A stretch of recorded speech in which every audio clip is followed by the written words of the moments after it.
Okay.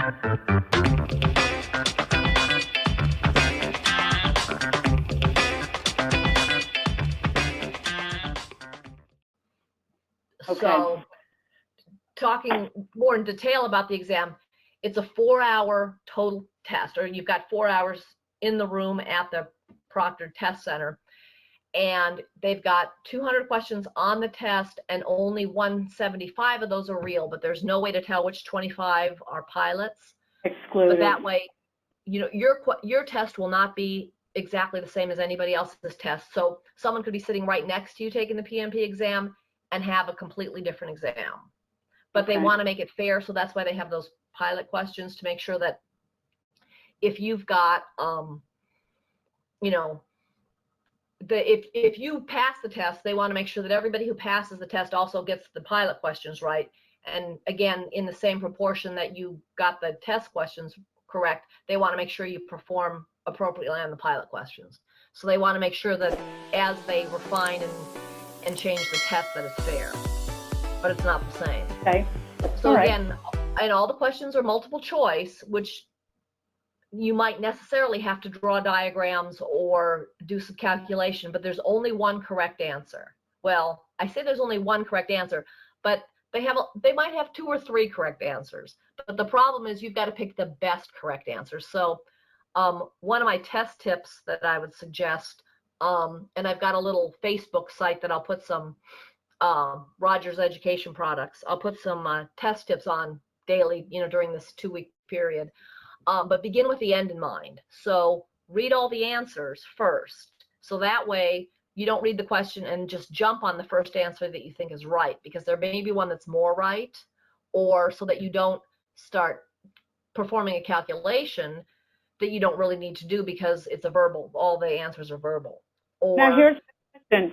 Over the course of the 4 days, because the class goes for 4 days, will we cover enough of the material? Enough of the material for what? To take the test? Well, where I'll only need to now study what we've learned. Will we cover the contents of all the material?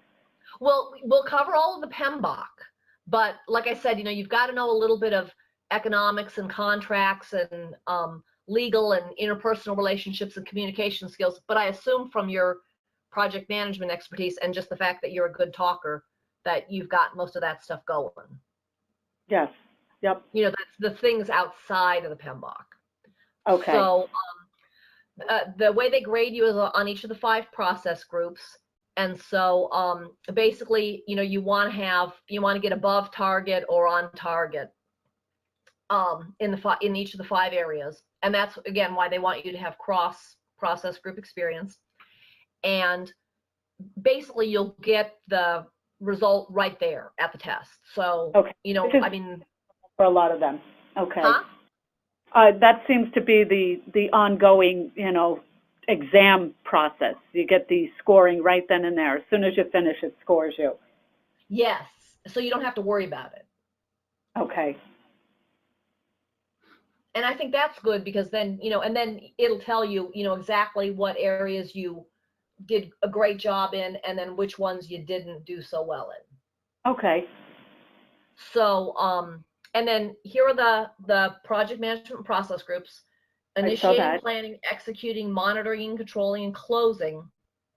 And this is the approximate percentage of questions, meaning, you know, if that's the percentage, since there are 200 questions, there are twice as many questions in each of those areas. And again, these are just estimates because nobody really knows, because nobody really can take that test out of there. You know, they're very, you know, not that they strip search you, but they're very careful about making sure that you get the stuff out, you don't get the stuff out the door. So they'll give you note paper, but then they'll take the note paper back. Okay. So you know, I mean, it's even a paper management thing, because they'll give you 4 sheets. And so if you put your brain dump on one sheet, then you want to keep that one all the time. So you don't want to turn that in, but you know, if you have to turn in the other sheets to get more paper, you might have to do that. So it's very structured in that way. But at any rate, and we'll talk a lot about these process groups. They don't necessarily proceed in sequence, although initiating, at least part of initiating always precedes planning, and at least part of planning always precedes executing, but then monitoring and controlling kind of encompasses all 5 or whatever, the other 4 of the process groups. And closing is usually at the end, although you might, you might close, say, if you were doing a construction project, obviously you get the permits and stuff like that, and then that part closes. But you still have a whole lot to do. You put out the slab and then that part closes, and Okay. and on we go. So again, they've got some exam content outline and some example test questions and things on the PMI website. So that's always good. So again, we've got the 5 process groups, and we've also got 10 knowledge areas. So the knowledge areas, and these are a little bit different between the 5th and the 6th edition, but not fundamentally. I mean, it's the same kind of things, but we've got integration, scope, schedule, cost, quality, resource management, communications management, risk management, procurement management, and stakeholder management. And that's not in any particular order. It's just the order of the book. So make sure that any book you're using has them in this order, because that's, if they've got the knowledge areas in that order, then they probably have everything else according to PMI kind of things. But for instance, stakeholders are very important at the beginning of the project, and they just didn't get their own knowledge area till late in the development of PMBOK. So this has been kind of a developing and changing list. And I'll give you a cute little mnemonic device with cows tomorrow on how to remember the knowledge areas. Not that you would ever be, not that they would ever say, what are the 10 knowledge areas, but just so you know them. So within the process groups and the knowledge areas, if you think of that as kind of a matrix, there are 49 project management processes. So, and the example here is develop a schedule. And so every process is part of a process group and a knowledge area where they intersect. And sometimes, obviously if you've got a matrix and it's 5 by 10, you've got 50 boxes, but it's not a perfect distribution. So in other words, you've got some boxes with 5 or 6, and you've got lots of boxes with none in them. So, but basically, if you look at your PMBOK, and I thought I brought up my PMBOK because I have my other screen too, but I didn't bring up the PMBOK. If you look at that chart, that is key to understand. If you know that chart, that's really important. In terms of all of the goes intos and goes out ofs. Let's see. So again, here we've got the PMBOK guide, and basically this will talk about what you need to know, and it is the definitive source. So if the course material says something different, or if I say something different, believe the PMBOK. If out in the real world, you know something else to be the case, believe the PMBOK for the test. And so basically, between the 5th and the 6th edition, so maybe somebody around there has a 5th edition that you could get cheap or free, but they've added 3 new processes, including manage project knowledge, control resources, and implement risk responses, and they got rid of closed procurements. Okay. So the new ones they added because they were not entirely covered by any of the existing processes, and the one that they removed just because closed procurements goes potentially way out into the future. You've got to collect payments, and maybe people are paying on time, or maybe you have legal issues with the payments or whatever, but you don't want to keep the project open while you're still closing out all the procurements. So they just now, Kathy, not to interrupt, question for you, that what we're going over, is that at all covered in anything within the chapters, or is this just the additional? I heard is that, and then you stopped. Oh, I'm sorry.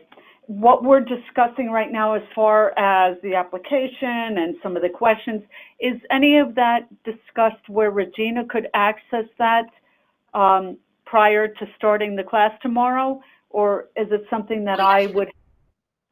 She could go through these slides. Okay, so I'll have her go through the slides. I'm going to have her do that. Yeah, have her go through the slides, and maybe have her annotate, either on paper, because you probably can't mark on a PDF unless you have a PDF. So these are kind of the differences. So there's not a huge number of differences between the 5th and the 6th. But do be aware of those, if you have some 5th edition material. So basically, there's 15 lessons in this course. So this kind of circles back to what we were talking about earlier. The introduction and overview, which is kind of the start of the book. And then we're going to talk about professional and social responsibility, which are really at the end of the book. Okay. And I heard you say that we could buy the edition on Amazon as well, right? Yes.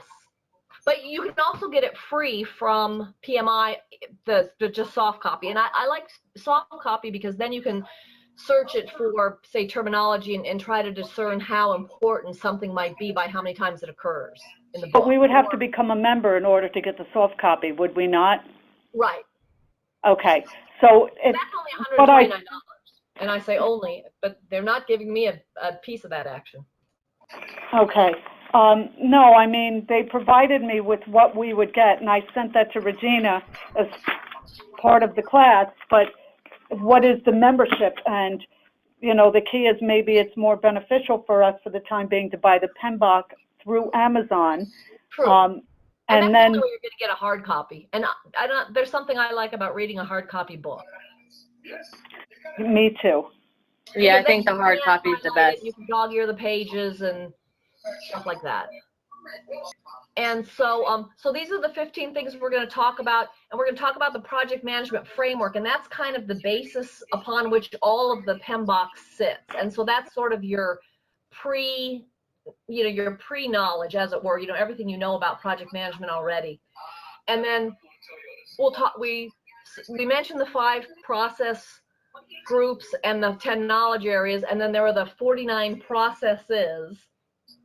So we'll talk about those kind of as a group and then as they fall into the knowledge areas. And then we go through the knowledge areas, integration, scope, schedule, cost, quality, resource management, communications management, risk management, and procurement management, and stakeholder management. Or well, Regina, why don't you ask questions that you've got about maybe what we talked about in the first 10 slides? I really don't have many questions. I mean, like I said, I went over things yesterday, so I have somewhat of an understanding. I know, I focus on the professional and social responsibility. I already went through a lot of that. It went through, about if you had a job and you got it done faster and then someone else gave you a job. It gave you like the, different examples of how you would handle things. So right now I'm set. Okay, and as I was telling Dawn, the PMBOK is kind of the necessary stuff, but it's not all inclusive. In other words, the PMBOK is PMI's way, and so you've got to know their terminology for the 4 hours of their test. But then there's everything else in the world that you know about that's not necessarily documented in the PMBOK just from being a project manager. Okay. And so, so as I was encouraging Dawn, I will encourage you to get your application at least started, because you don't have to join or anything to get your application started, but do use your document name, because you'll have to go to a proctored test center, and that's very much like going to the airport. So your document name has to match the name you signed up with, it has to match the picture ID and all that kind of stuff. Okay. And then, they make sure that your ID is not expired and all that kind of thing, and you'd have to take the test at a site. Where do you go? Do we have to go to a site to take the test? Yeah. Where would a site be by us? Huh? Where's a site by us? Do you know? Well, look up. Prometrics is the provider of proctored tests in my area, in the Houston area. But also, I've heard that in other parts of the country, Sylvan Learning Centers have proctored tests. So in other words, it's not just the PMI exam, but people can go take the MCATs there, or SATs, or various other, it could be typing tests, you name it, for various different fields that need a proctored test. And what do you need to pass?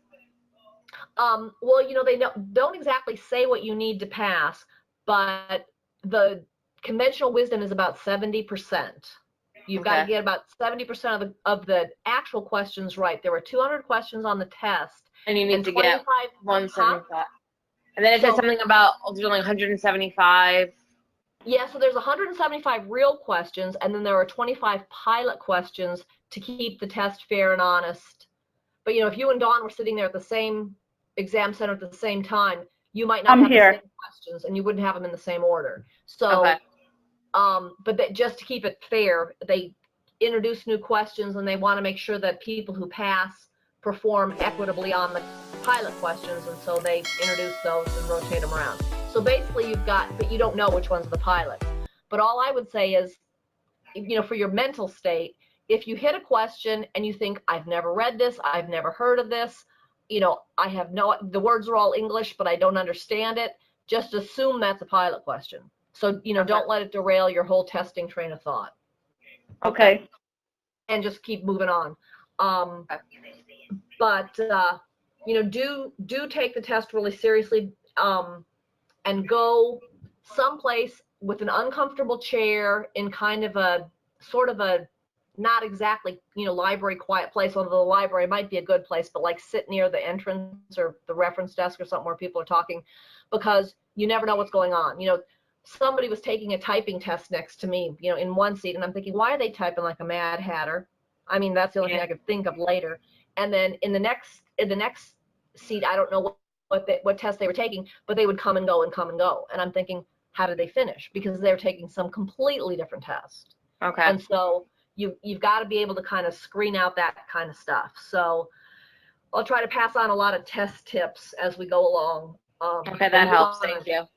Well, let's power through this then. Okay, so Okay. let's talk about the basic definition. You know, what is a project? And I had said a little bit earlier, but I'll repeat myself because maybe it's important and maybe everybody didn't hear it. A project has a definitive start and a definitive end, and it's usually in the PMI context. If you have no other clues about the project, it's large, long-lived, crossing multiple cultural and country boundaries and aspects, and is a multi-million-dollar kind of a thing. So the benefits of project management are obviously a well-measured, guided process so that you've got a way to do the project and be repeatable. You know, the only way you can quote projects to do in the future would be if you've got a repeatable process. Obviously, some projects fail because not all of the guidelines are followed, but some projects just fail because, like in Houston, you have something like Hurricane Harvey, which we had a year ago, and things just, you know, if you built 3/4 of the bridge and the bridge got blown down by the hurricane, there's just no way to recover from that. And then there are various roles in project management, so we'll talk a lot about the roles and the different pieces each person plays. Okay, so first of all, what is a project? And again, it's a temporary endeavor undertaken to create a unique product, service, or result. So when you see italics like that, that means that's something you should probably memorize, highlight, commit to a temporary tattoo, but they won't let you take it into the exam center. They'll make you cover it.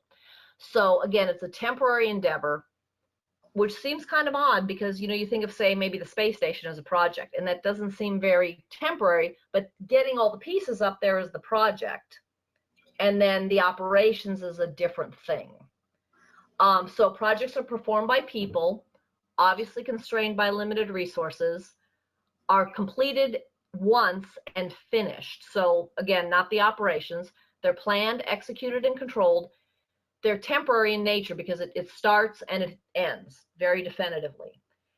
And then it differs from operations because operations are the ongoing repetitive things. So think about the guys in the Mission Control Center that are looking at the environmental control and life support system, that are looking at the electrical power and propulsion systems. So basically that goes on and on and on, but the project, say, to get the various modules up there, just happened once and then it was done. And again, projects can contain repetitive elements, but the elements don't change the unique characteristics of the particular project. So you might build 100 different kinds of buildings and everything has a slab, and putting, laying a slab is very repetitive, but it's slightly different for each project. So some examples of projects are cell phone chargers, consulting, mergers and acquisitions, accounting systems, renovations, researching of political issues, environmental impact studies, parking garage building, say, creating a new watch for children to be on time to class. So whenever I mention the time, like if I say, oh, it's 12:09, that's because I'm in the Central Time Zone and you guys are in Eastern. So, but I'm going to try to make it clear when I'm talking Central, and mostly I'll try to tell you that you're in Eastern. And from now on, we'll always do that. Okay, so project characteristics, again, defined beginning and end, have varied durations from very short to very long. Projects are completed when the objectives are met.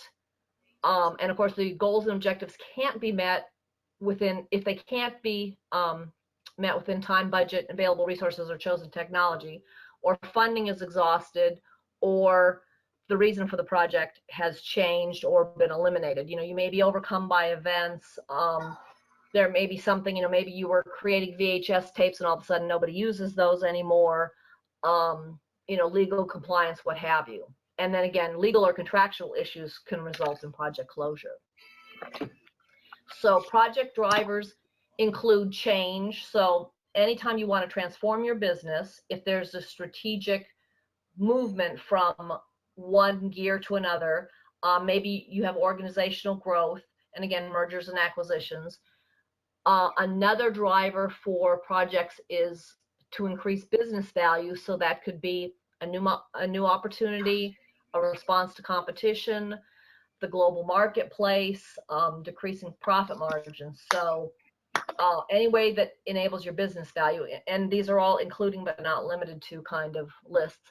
And again, to meet increasingly complex challenges like changes in technology. Obviously, phones have evolved, and unfortunately, Kodak and Polaroid didn't get the memo that people were going to throw a camera onto a phone and make them kind of obsolete. The worldwide market that we're not just developing, say, for, in my case, Southeast Texas, or, for your case, the East Coast, we're looking at the whole wide world. So we may want to be culturally aware that in a lot of cultures, green is not necessarily the good go color, red is the good go color.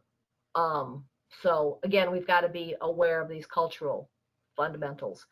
Again, legal and regulatory issues, and then other environmental factors. So we may want to be more resource friendly or considerate, and that may be a stockholder imperative.